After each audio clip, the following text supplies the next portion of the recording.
તો બીજી તરફ પાટણ જિલ્લામાં રાજકીય તણાવનો માહોલ સર્જાયો હતો, જ્યાં ભારતીય જનતા પાર્ટી યુવા મોરચા દ્વારા ઉગ્ર વિરોધ પ્રદર્શન કરવામાં આવ્યું હતું. દિલ્હી ખાતે યોજાયેલી ઇન્ડિયા એઆઈ ઇમ્પેક્ટ સમિટ 2026 મુદ્દે રાહુલ ગાંધી દ્વારા કરવામાં આવેલી ટિપ્પણીના વિરોધમાં આ પ્રદર્શન યોજાયું હતું.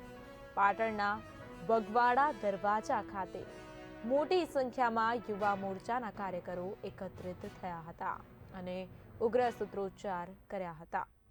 આ દરમિયાન કાર્યકરોએ રાહુલ ગાંધીના પુતળાનું દહન કરવાનો પ્રયાસ કર્યો હતો, પરંતુ પોલીસે તાત્કાલિક હસ્તક્ષેપ કરી સળગતું પુતળું કબજે લઈ પરિસ્થિતિને નિયંત્રણમાં લીધી હતી.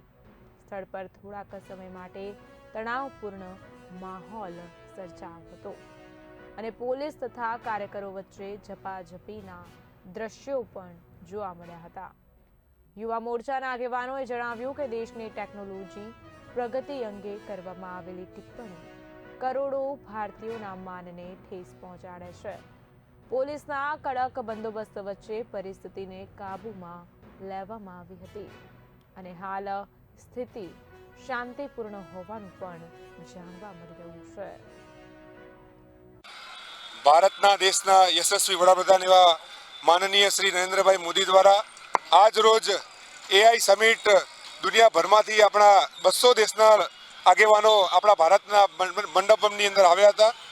એ પ્રસંગે દેશ વિરોધી તત્વો પૂરી સમિટનો વિરોધ કરીને દુનિયાની અંદર ભારતનું નામ કઈ રીતે ખરાબ થાય, જેમની માનસિકતા જ પહેલેથી દેશ વિરોધી છે, એવા લોકો આજે વિરોધ કરી અર્ધનગ્ન હાલતમાં મંડપમાં ઘૂસ્યા હતા. એ સંદર્ભે પાટણ જિલ્લા તરફથી આજે રાહુલ ગાંધીના પુતળા દહનનો કાર્યક્રમ કરવામાં આવ્યો હતો. ભારત માતા કી જય.